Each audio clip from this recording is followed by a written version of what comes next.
In primetime news this evening, SSL investigation deepens. Fraud increases to $30 million with more arrests pending. More bad news for SSL fraud accused Jinan Panton as hearing is postponed. And attorney suspended. What GLC ruling means for Isaac Buchanan and his cases.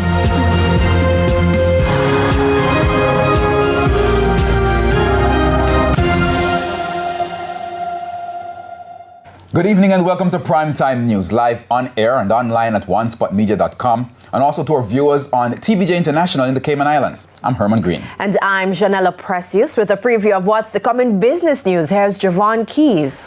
Well, Janella, in addition to our latest gas prices, I'll have more from the Economic Program Oversight Committee, EPOC's press briefing, and they're saying that Jamaica's government has put in place sound disaster risk management principles. So I'll tell you what all of that means a little later on.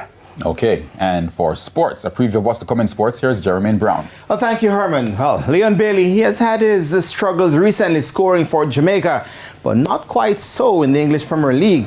On target again today for Aston Villa. And the West Indies, they won a few days ago, but today they were back to old ways against England. We'll have the details of these and more a bit later on.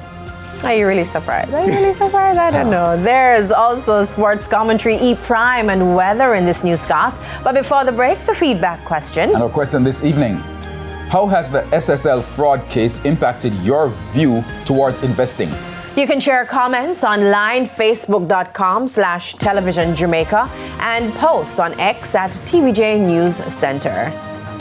Please stay with us. Primetime News returns right after this break.